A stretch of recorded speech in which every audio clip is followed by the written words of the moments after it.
નમસ્કાર વિદ્યાર્થી મિત્રો, કેમ છો? મજામાં? હું છું જયેશ પરમાર. આપનું ફરી એક વખત હાર્દિક સ્વાગત કરું છું એસ.એન વિદ્યાલયના આ ઈ-લર્નિંગ પ્રોગ્રામમાં. વિદ્યાર્થી મિત્રો, આપણે ગત ઘણા લેક્ચર્સ જે છે વિડીયોના માધ્યમથી જોઈએ છીએ અને એ જે કંઈ લેક્ચર છે એની અંદર આપણે બાયોલોજીમાં સજીવોમાં પ્રજનન છે ચેપ્ટરની ચર્ચા કરીએ છીએ.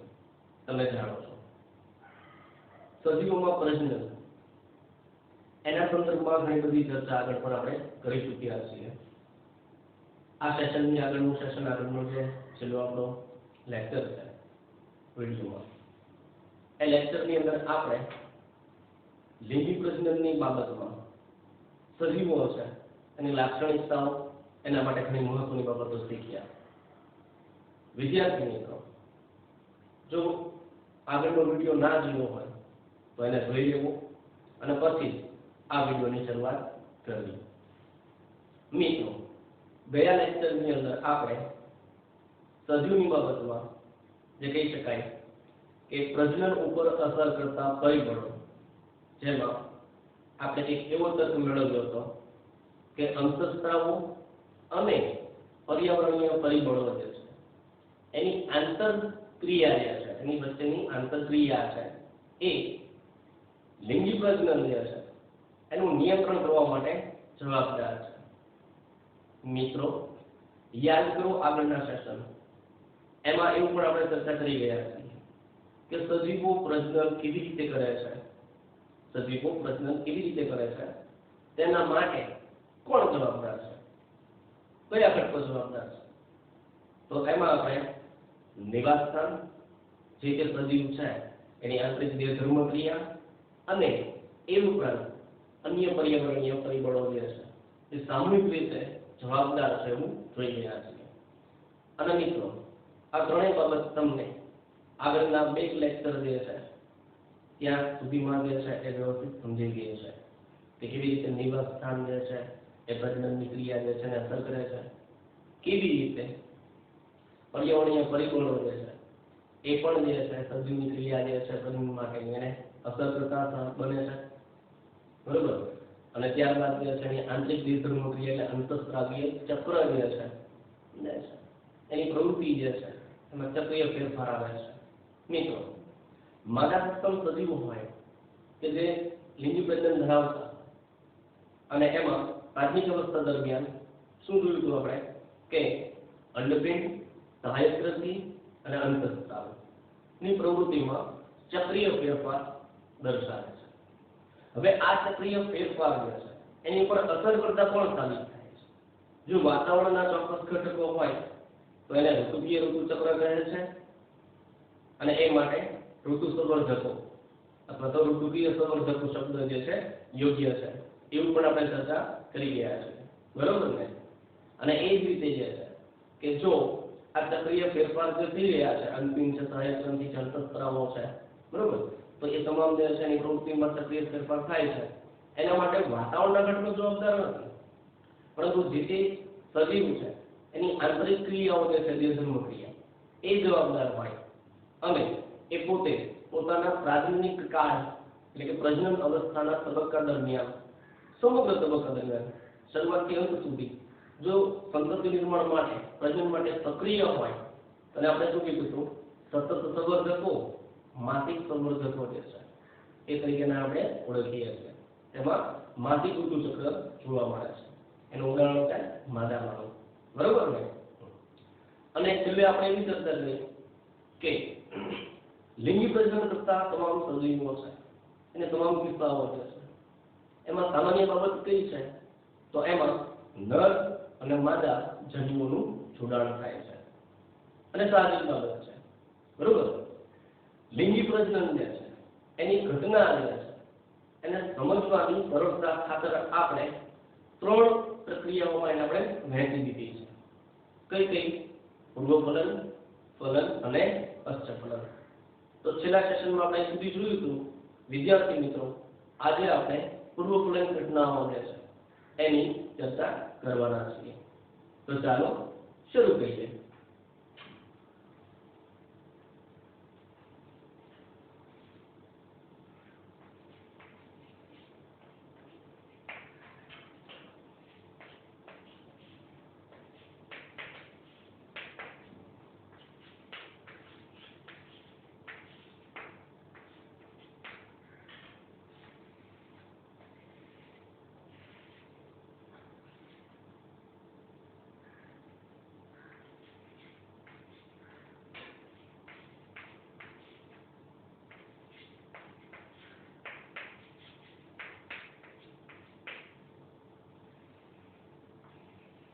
પૂર્વફલન ઘટનાઓ.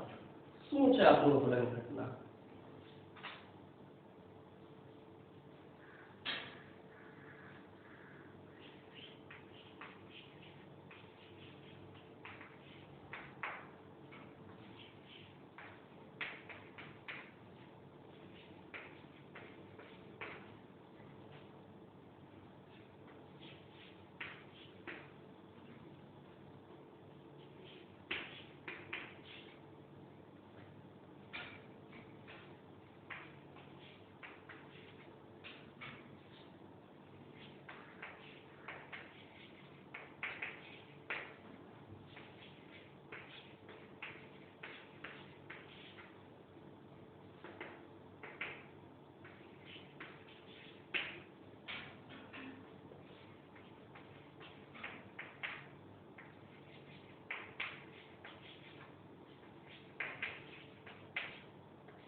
મિત્રો શું કીધું છે જુઓ જરા.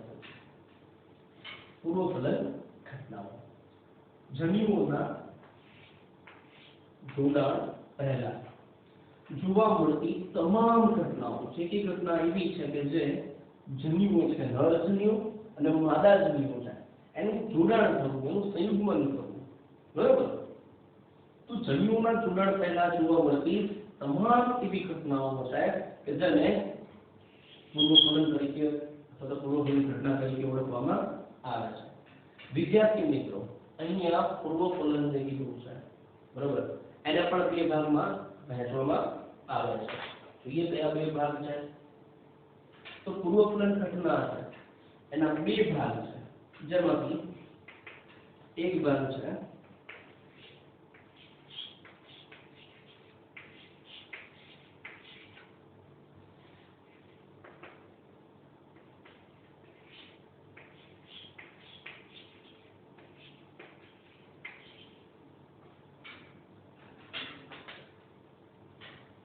પૂર્વફલન ઘટના જે છે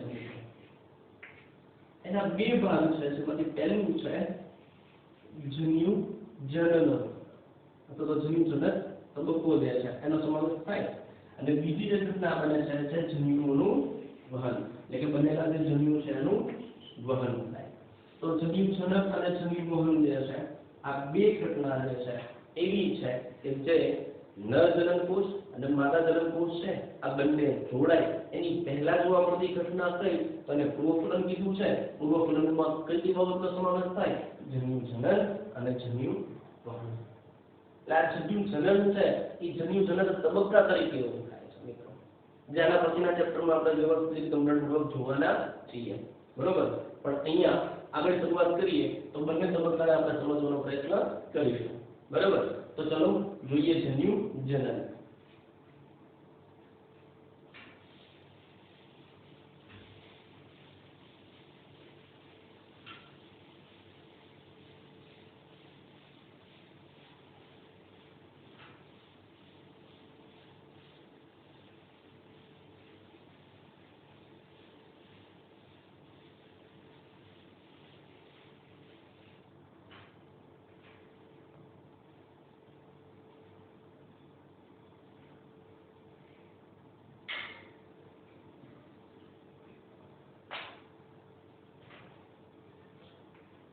પૂર્વફલન ઘટનાઓ પૈકીની એક ઘટના જન્યુ જનન.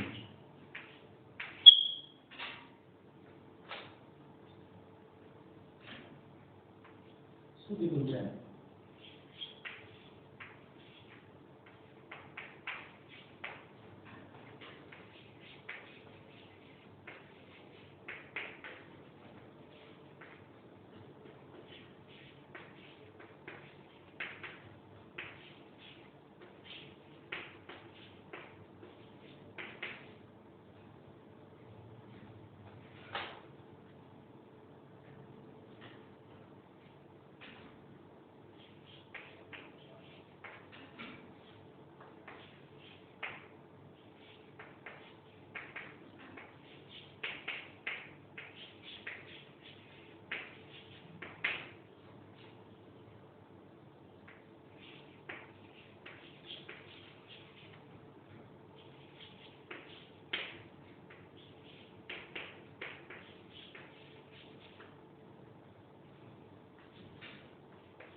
વિદ્યાર્થી શું કીધું છે?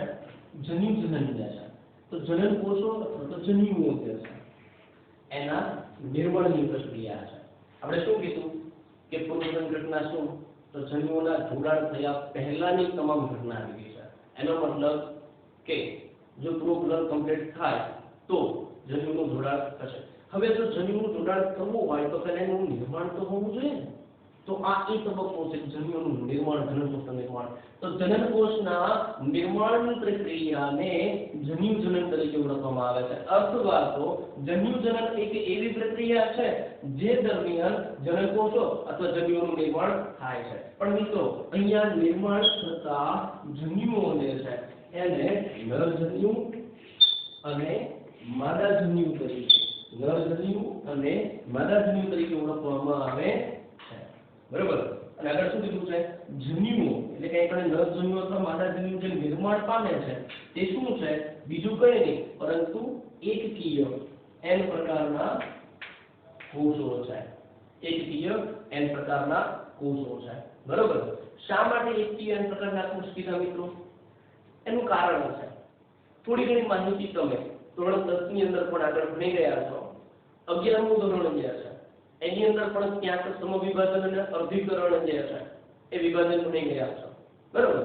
હવે અહીં શું થાય છે કે દાખલા તરીકે માનો કે સજીવ જે છે માતૃકોષ જે છે એ રંગસૂત્ર અથવા તો જનિન્દ્રિયની બાબતમાં 2n પ્રકારનો હોય અને પિતૃકોષ છે એ પણ 2n પ્રકારનો હોય છે. અને માનો આ બે જે છે બરોબર એના જોડાણથી જો કોઈ સંતતિ કોષ બને તો એ 4n પ્રકારનો બની જાય મિત્રો. એટલે કે એમાં જનિન્દ્રિયનો જથ્થો જે છે એ બમણો એટલે કે ડબલ થઈ જાય છે. હવે વિદ્યાર્થી મિત્રો આ એક પેઢીના બીજી પેઢી થઈ. હવે બીજી પેઢીની અંદર પણ વિચારો કે એ જ પ્રમાણે અહીંયા 4n હોય જથ્થો અને એમાંથી જો સંતતિ નિર્માણ થાય તો 8n થાય.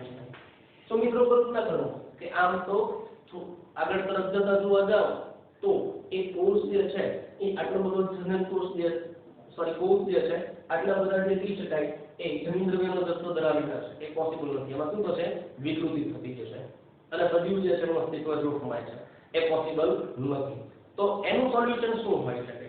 આ તો માત્ર સંશોધનની પ્રક્રિયા બરોબર. તો એના સોલ્યુશન માટે શું થવું જોઈએ? અર્ધીકરણ થવું જોઈએ. એટલે કે નરજન્યુ અને માદાજન્યુ જે છે એ માનો 2n પ્રકારના હોય, દ્વિતીય હોય તો એમાં શું થશે? પહેલા અર્ધીકરણ થશે. અર્ધીકરણની જે અવસ્થા છે એને શોર્ટમાં બ્રીફમાં આપણે સમજીએ છીએ. તો એ પહેલા જનનકોષનું નિર્માણ કરે ત્યારે n પ્રકારના જનનકોષ બનાવે છે. એટલે ખરેખર અહીં કેવું છે? આખી પ્રક્રિયા આવી રીતે વિદ્યાર્થીઓ તમને ખબર છે કે આ પ્રક્રિયા કેવી છે? 2n હોય એમાંથી 4n બને બરોબર. ત્યારબાદ 2n અને એમાંથી n પ્રકારના 4 જનનકોષનું નિર્માણ થાય. પણ એવું શોર્ટમાં દર્શાવું છું બરોબર. એ જ પ્રમાણે અહીંયા પણ જે છે જનનકોષ જે માદા જનનકોષ જે છે એ n પ્રકારના નિર્માણ થાય છે બરોબર. એનો મતલબ અહીંયા નરજન્યુ જે છે એનું નિર્માણ થયું, અહીં માદાજન્યુનું નિર્માણ થયું બરોબર. અને હવે આ નરજન્યુ અને માદાજન્યુનું જોડાણ થાય તો સંતતિ કોષ બને, યુગ્મનજ બને, ફલન થાય તો n અને n 2n એ જે કેવું હશે? એની આગળની પેઢી જે છે એના જેવું જ થઈ જશે. તો વિદ્યાર્થી મિત્રો પેઢી દર પેઢી જીવ સાતત્ય સાચવી રાખવા માટેની ઘટના એટલે પ્રજનન અગત્યનું છે બરોબર. જટિલ પ્રક્રિયા પણ છે. તો એ ક્રિયાની અંદર જે છે પેઢી દર પેઢી વારસો જે છે બરોબર એના જે લક્ષણો જે છે એમાં બહુ મોટો ફેરફાર ન આવે અથવા મોટી વિકૃતિ ન આવે અને જનિન્દ્રવ્ય રંગસૂત્રનું જે દ્રવ્ય જે છે બરોબર એનો જથ્થો જે છે એકંદરે સરખા પ્રમાણમાં નવી સંતતિને મળે એ હેતુથી અહીંયા શું થાય છે? જનનકોષો એકકીય પ્રકારે નિર્માણ પામે છે. અને આ પ્રક્રિયા જે છે એ જન્યુજનક તબક્કાની અંદર થતી જોવા મળે છે કે જેમાં જનનકોષનું નિર્માણ થાય છે. તો મિત્રો આશા રાખું તમને ખબર પડી હશે કે શા માટે એવું કીધું છે કે જન્યુજનક કોષો જે છે જન્યુજનન અવસ્થામાં નિર્માણ થતા જનનકોષો જે છે કેવા છે? એકકીય કોષો છે. ખ્યાલ આવે છે? આમાં પણ ક્યાંક જે છે એ અપવાદ છે, ક્યાંક જે છે અલગ બાબતો જોવા મળે છે જે આગળ આપણે ચર્ચા કરીશું.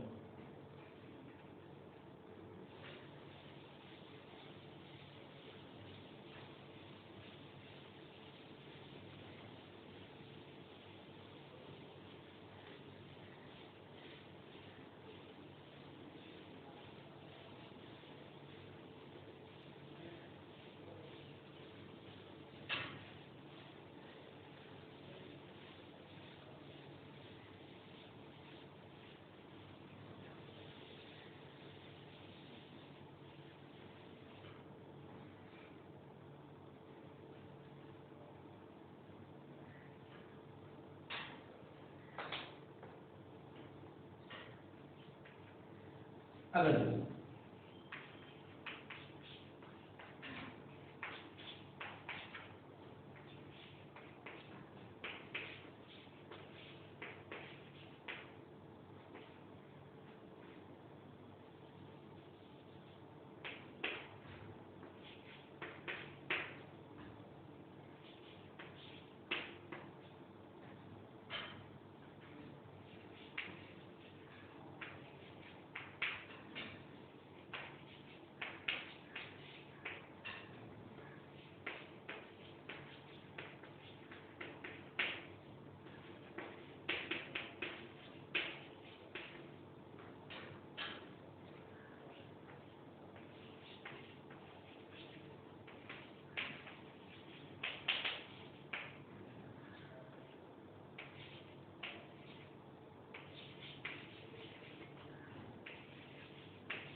શું કીધું છે બીજું?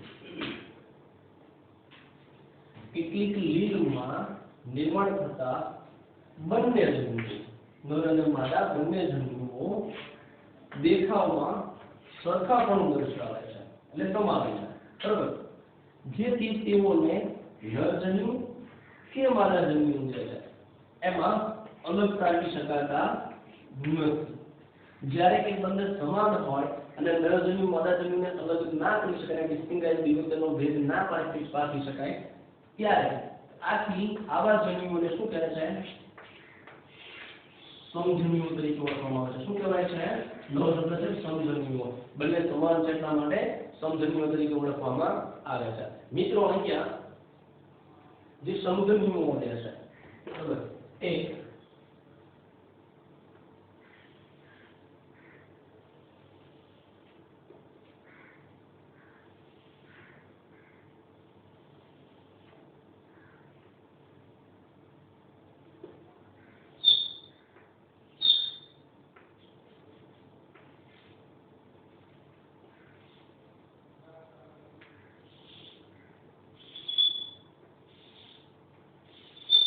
આ પ્રકારે બંને સમાન જોવા મળ્યા છે. તો આ જે છે ઉદાહરણ જે લઈએ આપણે શું છે? સમજન્યુઓ, બરાબર? તો અહીં મિત્રો તમે જોઈ શકો છો કે જન્યુ જે છે નર માદામાં તમે અલગ કરી શકે એવું છે નહીં, અને જુદા અલગ આવી શકતા નથી. તો શું કીધું છે ટૂંકમાં? કેટલીક લીલમાં નિર્માણ થતા બંને જન્યુઓ દેખાવમાં સરખાપણું દર્શાવે છે, જેથી તેઓને નર જન્યુ કે માદા જન્યુ તરીકે અલગ કાઢી શકાતા નથી. આથી આવા જન્યુઓને સમજન્યુઓ તરીકે ઓળખવામાં આવે છે. બંને સમાન છે એટલા માટે બંને કશા ધરાવે છે? ચલિત છે, બરાબર? તો એ ચલકું જન્યુ જે છે એટલે તો બંને સમાન છે, સરખાપણું દર્શાવવામાં ભેદ નથી એટલા માટે એને સમજન્યુઓ તરીકે ઓળખવામાં આવે છે. આગળ ચર્ચા કરીએ મિત્રો.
શું પૂછજો મિત્રો કે આગળ જોઈએ સમજણીનું જ્યારે મોટા ભાગના કેવા સજીવો લિંગી પ્રજનન કરતા સજીવો જે છે એના દ્વારા ઉત્પન્ન થતા જન્યુઓ જે છે લિંગી પ્રજનન કરતા સજીવો દ્વારા ઉત્પન્ન થતા જન્યુઓ જે છે એ બાહ્યકાળની દ્રષ્ટિએ એની બહારથી તમે અભ્યાસ કરો તો બાહ્યકાળની દ્રષ્ટિએ સ્પષ્ટ ભેદ દર્શાવે છે બેમાં તમને ડિફરન્સ જોવા મળે છે જેથી આવા જન્યુઓને શું કીધું છે વિષમ જન્યુ તરીકે ઓળખવામાં આવે છે બંને સમાન નથી એટલા માટે શું કહી શકાય વિષમ જન્યુઓ ખ્યાલ આવે છે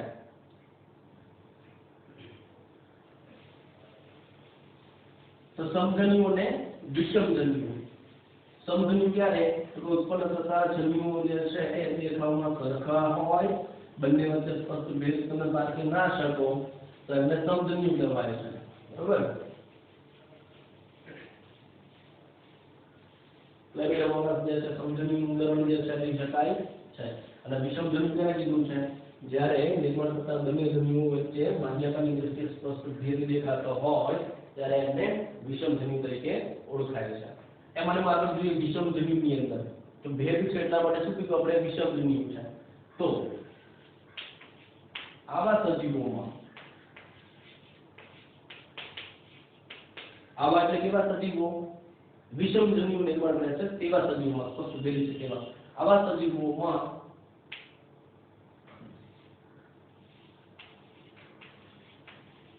નર જન્યુઓને શુક્રકોષ અથવા નર જન્યુમાં ચલતું જન્યુ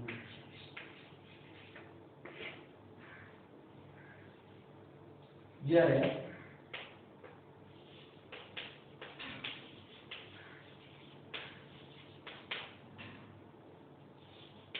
માદા જન્યુઓ જે કંઈ છે ને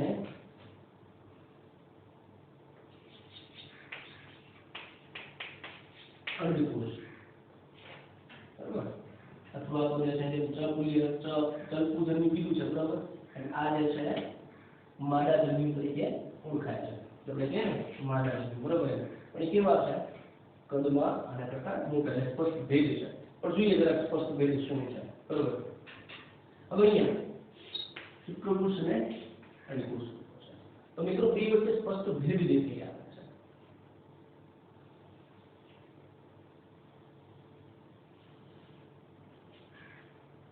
શુક્રકોષ છે જે ચલપુ જન્યુ તરીકે ઓળખાય છે અને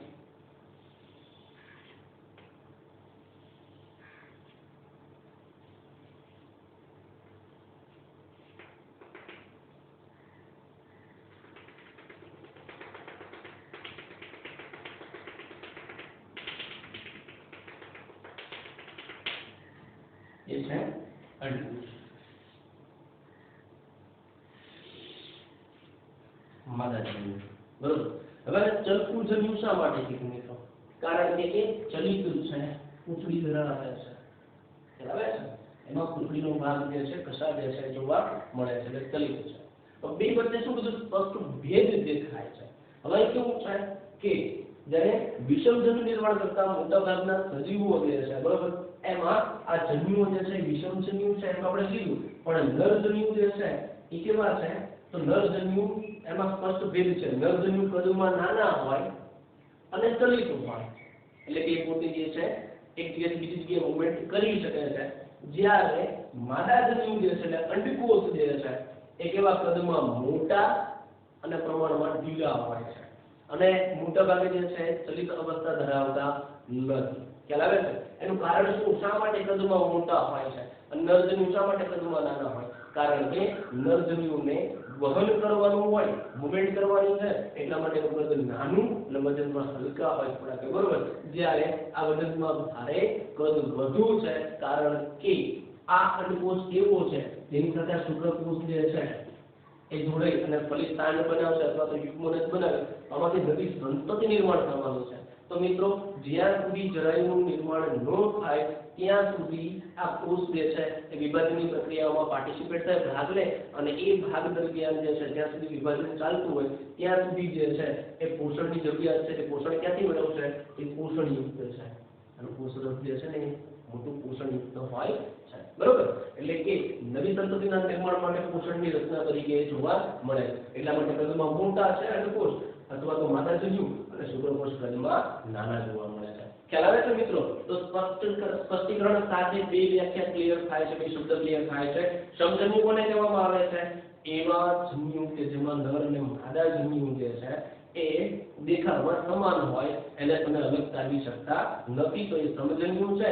અને અહીંયા જે છે એવા સજીવો કે જેના જન્યુઓ જે છે એ સ્પષ્ટ રીતે જે છે દેખાવમાં ભેદ જોવા મળે, એને અલગ કાઢી શકાય છે, બરોબર. એના કદની અંદર જે છે એના રચના જે છે એમાં એ અલગ કાઢી શકાય છે, તો એટલે વિષમજન્યુ કીધું છે. અને વિષમજન્યુમાં નરજન્યુ જે છે, વિષમજન્યુમાં ખાસ નરજન્યુ જે છે એને શું કીધું છે? શુક્રકોષ તરીકે ઓળખાય છે. અને માદાજન્યુ જે છે એને અંડકોષ તરીકે ઓળખવામાં આવે છે. ખ્યાલ આવે છે? તો આ રીતે એને સમજી શકાય છે.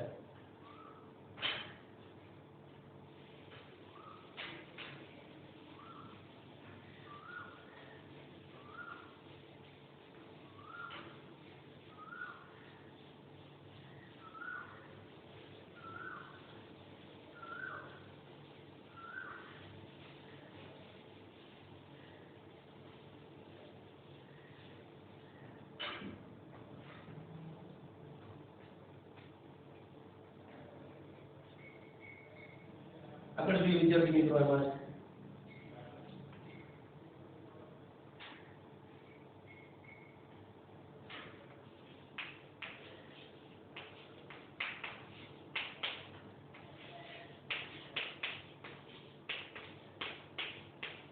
શું કીધું છે? આની અંદર જોવા મળે છે, બરોબર. ગ્રોથની ઘટનાઓ છે પૈકીની અંદર જે આપણે એનો અભ્યાસ કરીએ છીએ સજીવોમાં જાતીયતા, આવું કંઈક સેક્સ્યુઅલિટી ઓર્ગેનિઝમ, બરોબર. તો શું કીધું છે સજીવોમાં જાતીયતા જે છે એમાં? તો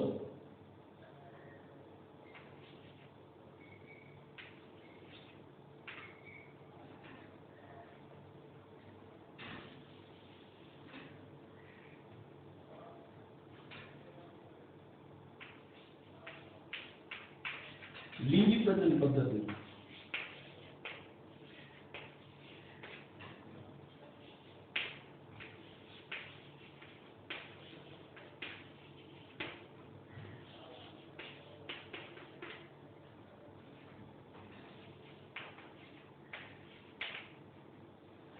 સામાન્ય બાબત છે, આપણને ખબર છે.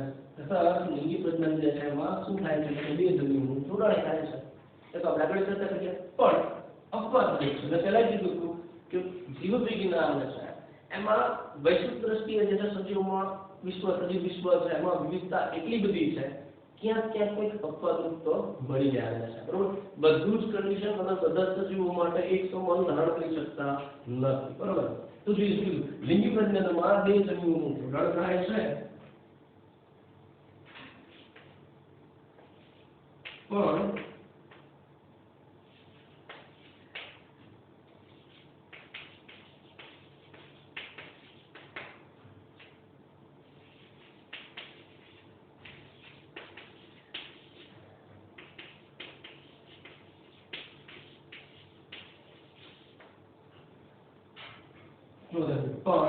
બધા જ કિસ્સાઓમાં આવું થાય જ તે જરૂરી નથી. બધા માટે તમે ન કહી શકતા કે બધાની અંદર જે છે આ બે જન્યુઓ જે છે એનું જોડાણ થાય, બરોબર.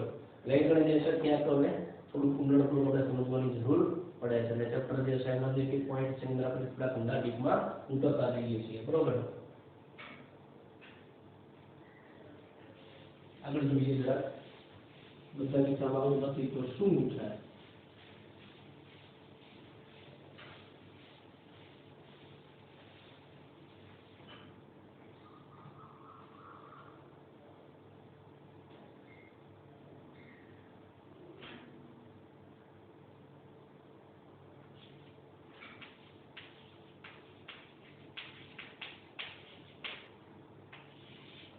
વનસ્પતિમાં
વિદ્યાર્થી મિત્રો આગળ સ્ટેટમેન્ટ શું કીધું કે લિંગી પ્રજનન કરતા સજીવો જે છે એમાં નર અને માદા જન્યુનું જોડાણ થાય છે, કોમન સ્ટેટમેન્ટ છે, પણ જરાક ભેદ સમજજો, કદાચ મારી લખવા મિસ્ટેક જરાક ભેદ સમજજો કે બે ભિન્ન સજીવના નર જન્યુઓ અને માદા જન્યુઓ, એટલે એનો મતલબ એવો કે જો લિંગી પ્રજનન કીધું છે તો નર અને માદા જન્યુનું જોડાણ થવું જ જોઈએ, પણ દર વખતે તે ભિન્ન નર અને માદા જે છે એના માટે બે ભિન્ન સજીવો હોય એવું જરૂરી નથી, એટલે એનો જવાબ આપણને મળે છે શું કીધું છે વનસ્પતિઓમાં નર જન્યુઓ અને માદા જન્યુઓ જે છે નર જન્યુઓ અને માદા જન્યુઓના નિર્માણ માટેની પ્રાજનનિક રચના. હવે આ પ્રાજનનિક રચના એટલે શું વિચારી મિત્રો તો વનસ્પતિ માટે પુષ્પ એ શું છે પ્રજનન અંગ છે, પુષ્પ એ પ્રજનન અંગ છે બરોબર. તો એ પ્રાજનનિક રચનાઓ જે છે કે નરજન્યુ માદાજન્યુનું નિર્માણ કરશે એ એક જ વનસ્પતિ ઉપર, આ પહેલી કન્ડિશન, એક જ વનસ્પતિ પર જોવા મળે અથવા બે ભિન્ન એટલે જુદી જુદી વનસ્પતિ પર જોવા મળે છે. અહીંયા એ અગત્યનું છે, આગળનો આપણો પોઈન્ટ હતો ને એનો જવાબ અહીંયા હશે. તો આના કારણે શું કીધું છે કે એક કાં તો એક વનસ્પતિ ઉપર હોય, જો એક જ વનસ્પતિમાં જોવા મળે તો એને દ્વિલિંગી તરીકે લઈ શકાય, દ્વિલિંગી વનસ્પતિ, અને બે ભિન્ન વનસ્પતિ ઉપર જોવા મળે તો એને એક લિંગી તરીકે ઓળખી શકાય છે બરોબર. શું છે એવું કીધું કે લિંગી પ્રજનન કરતા સજીવોમાં જન્યુનું જોડાણ એટલે બે ભિન્ન જન્યુઓનું જોડાણ, નર અને માદા સજીવ છે એના જનકકોષનું જોડાણ બરોબર, એટલે બે ભિન્ન સજીવ છે તો બે ભિન્ન સજીવ જે છે એના જન્યુનું જોડાણ થાય એ બાબત જે છે બધા કિસ્સામાં સાચી નથી. કેમ? કારણ કે વનસ્પતિમાં એવું જોવા મળે છે કે વનસ્પતિમાં નર જન્યુ માદા જન્યુનું નિર્માણ જ્યારે થતું હોય તો એ નર પુષ્પ અને માદા પુષ્પ જે છે કાં તો એક જ વનસ્પતિ ઉપર જોવા મળે તો એ વનસ્પતિ દ્વિલિંગી છે, એનો મતલબ એક જ વનસ્પતિ પર નર અને માદા બંને પુષ્પ આવેલા હોય તો અહીંયા બીજા કોઈ બીજી વનસ્પતિની જરૂર નથી, તે કેવું થઈ ગયું દ્વિલિંગી. પણ રચના પ્રાથમિક રચના ક્યાં છે એક જ વનસ્પતિ ઉપર બરોબર. હવે પણ અથવા કીધું છે અથવા બે ભિન્ન વનસ્પતિ, એક વનસ્પતિ બીજી વનસ્પતિ બનાવવામાં નર પુષ્પ છે તેમાં માદા પુષ્પ છે, આ નર જન્યુ બનાવશે માદા જન્યુ બનાવશે તો બે સજીવ છે એના બે નર જન્યુ માદા જન્યુ છે બે અલગ અલગ સજીવની જરૂર પડે ને. હા તો આ અગત્યનું છે. એટલે આગળ જે સ્ટેટમેન્ટ હતું એ ફરી વખત પુનરાવર્તન કરું, રિપીટ કરું છું કે એમાં કદાચ શબ્દ જે છે ને એવો બે ભિન્ન સજીવ શબ્દ છે અગત્યનો છે બરોબર, મારે લખવામાં ભૂલ થઈ. તો બે ભિન્ન સજીવ જે છે બરોબર એ બાબત બધા માટે યોગ્ય નથી, કેમ કે વનસ્પતિમાં એક જ સજીવમાંથી નરજન્યુ માદાજન્યુનું નિર્માણ થાય છે, એની પ્રાથમિક રચના શું છે પુષ્પ છે. તો એક જ વનસ્પતિમાં નર અને પુષ્પ અને માદા પુષ્પ બંને આવેલા હોય તો એને દ્વિલિંગી તરીકે ઓળખવામાં આવે છે. અથવા તો બે ભિન્ન વનસ્પતિ નર પુષ્પ ધરાવતો માદા પુષ્પ ધરાવતો છોડ તો બે ભિન્ન વનસ્પતિ છે બરોબર તો એને એક લિંગી તરીકે ઓળખવામાં આવે છે. આગળ જોઈએ મિત્રો એમાં થોડુંક વધારે ડિટેલમાં ઊંડા ઉતરીએ. હવે જે છે શબ્દ જે છે અગત્યના આવતા જાય છે એક લિંગી દ્વિલિંગી.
શું કીધું છે જુઓ જરા,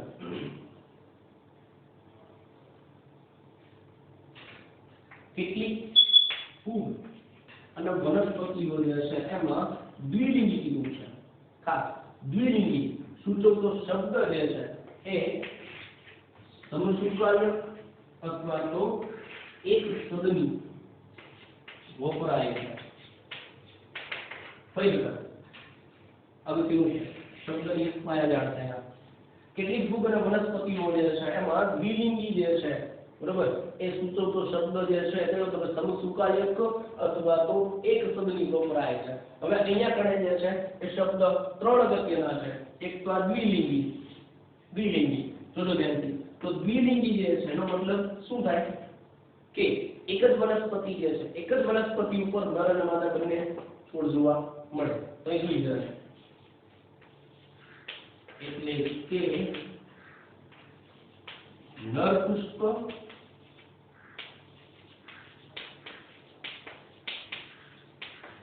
માદા પુષ્પ.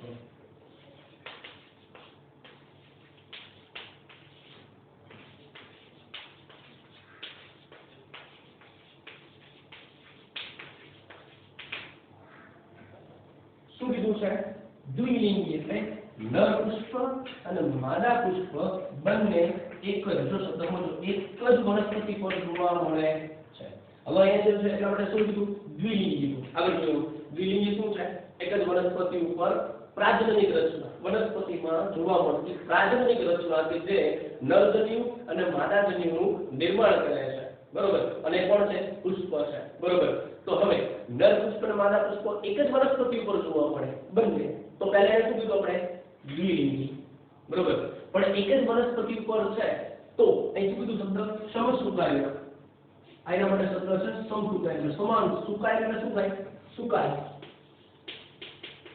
એટલે દેહ અથવા તો સજીવ શરીર બરોબર.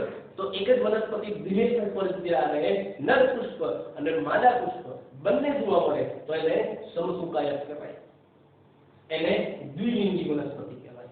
અને એને જ કહી શકાય શું કે એક સદની. સદન એટલે શું થાય વસવાટ પ્રાણ ક્યાંક આપણે જોઈએ છે ને નહીં છે એટલે કેવું હોય કે રૂપા સદન સુરેશ સદન શ્રીમાળી સદન નહીં મકાન ઉપર લખેલું હોય તો સદની એટલે એક સદની નર અને માદા પુષ્પ બંને એક જ વનસ્પતિ જે ઉપર જે અસ્તિત્વ ધરાવે. તો ત્રણ શબ્દ અગત્યના છે દ્વિલિંગી સમસૂકાયક અને એક સદની. દ્વિલિંગી સમસૂકાયક અને એક સદની આ એક ભાગ થયો મિત્રો.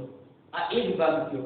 આ છે સાબિતી. તેની સાબિતી આપણું ભૂલવાળું લખાણ કે બધા જ સજીવો લિંગી પ્રજનન કરતા બધા જ સજીવો છે એમાં બે ભિન્ન નર અને માદા જન્યુ એટલે બે ભિન્ન સજીવોના નર અને માદા જન્યુ જોડાય છે પણ બધા કિસ્સામાં એ સાચું નથી બરોબર.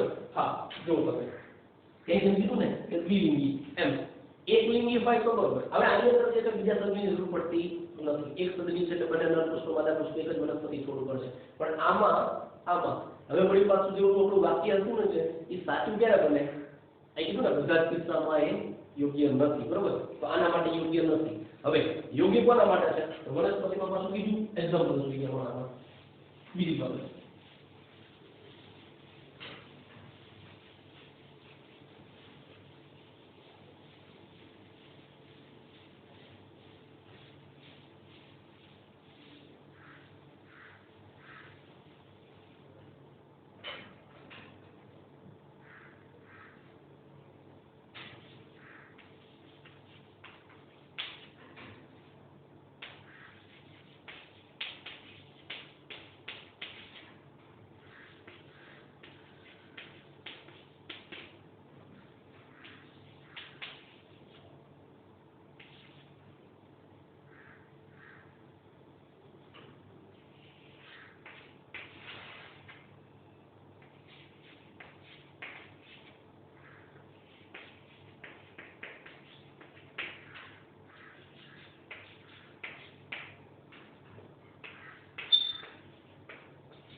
જો શું કીધું છે જ્યારે એકલિંગી સૂચવતો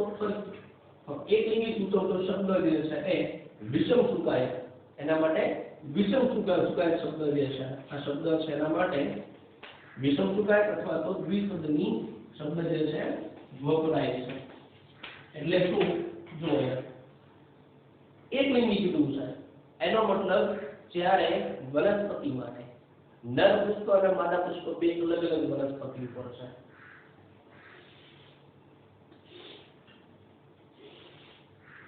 આ જે છે નર પુષ્પ ધરાવતો છોડ છે સમજો નર પુષ્પ અહીંયા જે છે આ માદા પુષ્પ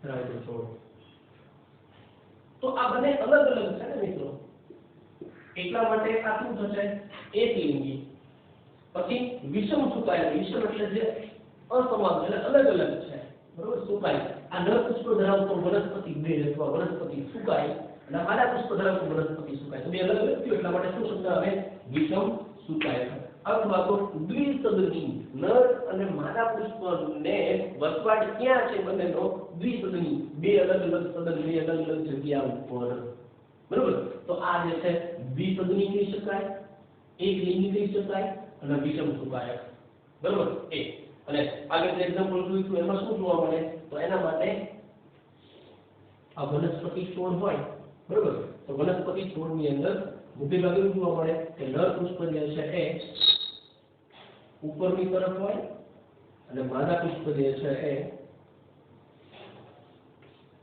નીચેની તરફ જોવા મળે તો એ જે છે આ નર પુષ્પ અને આ જે છે માદા પુષ્પ તો આને શું કહીશું એના માટે શબ્દ શું છે દ્વિલિંગી એક પદની અને સમસુકાયક ખ્યાલ આવે છે આના માટે શબ્દ શું છે એક લિંગી વિષમ સુકાયક અને દ્વિસદની ખ્યાલ આવે છે તો બે વચ્ચેનો ભેદ છે મિત્રો તો અહીંયા જે છે હવે ત્યાંથી સમજો ફરી વખત સજીવોમાં જાતીયતા જે છે એની બાબતમાં આપણે કહીએ તો લિંગી પ્રજનન કરતા ત્યાંથી લિંગી પ્રજનન કરતા સજીવો જે છે એમાં બે ભિન્ન સજીવોના નર અને માદા સજીવો જોડાય છે એનું જોડાણ થાય છે પરંતુ આ બધા કિસ્સામાં સાચું નથી કેમ કારણ કે વનસ્પતિમાં દ્વિલિંગી વનસ્પતિ એક સદની વનસ્પતિ અથવા તો સમસુકાયક ધરાવતી વનસ્પતિ પણ જોવા મળે છે જેમાં શું થાય કે નર પુષ્પ છે એની નર જનન કોષ પરાગરજની બનતી આ માદા પુષ્પ જે છે એની તરીકે સર્જે છે બરોબર એ અહીંયા સુધી આવી શકે છે બરોબર તો આ નર પુષ્પ માદા પુષ્પ એક જ છોડ ઉપર છે એટલા માટે એક જ સજીવ દ્વારા લિંગી પ્રજનન થાય છે એક જ સજીવ દ્વારા લિંગી પ્રજનન થાય છે તો બે ભિન્ન સજીવોના જન્યુનું જોડાણ થાય જ એવું બધે જરૂરી નથી કેમ કે આવા ઉદાહરણ પણ જોવા મળે છે વિદ્યાર્થી મિત્રો આને અનુલક્ષીને હજી જે છે આ ઉદાહરણ વનસ્પતિ માટેના છે પ્રાણી માટેના લેવા હોય તો 11મા ધોરણની અંદર આખું એક ચેપ્ટર જે છે અળસિયું અને બંધો જે છે બંને તમે સેપરેટલી અલગ શીખ્યા હતા બરોબર તો એમાં એક એક્ઝામ્પલ છે એમાં શું છે કે અળસિયું જે છે ને એ આવું ઉદાહરણ છે જેને આપણે ઉભયલિંગી કહીએ છીએ દ્વિલિંગી અથવા તો ઉભયલિંગી સજીવ બરોબર કે જેમાં નર જનન રચના જે છે અને માદા જનન રચના જે છે એટલે કે જનન પિંડ જે છે એની રચનાઓ જે કઈ છે બરોબર એ પ્રાથમિક રચના બંને એક જ સજીવમાં હોય છે કેવું છે દ્વિલિંગી અથવા ઉભયલિંગી બરોબર પણ એ સિવાયનું ઉદાહરણ લઈએ તો વંદો જે છે એમાં નર અને માદા બંને અલગ અલગ જોવા મળે એટલે અળસિયાની અંદર તમે નર પ્રાણી માદા પ્રાણી એવું નથી એ ઉભયલિંગી છે દ્વિલિંગી છે બરોબર પણ તો એ ઉભયલિંગી સેવા કિસ્સામાં જે છે ને બે અલગ અલગ સજીવ જે છે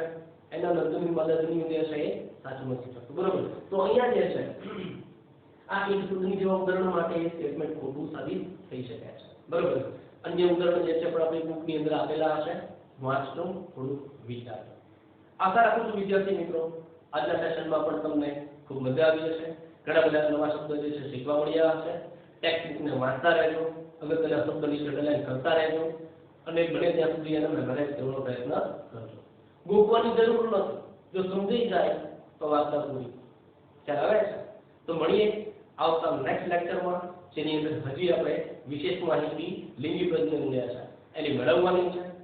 ત્યાં સુધી આવજો.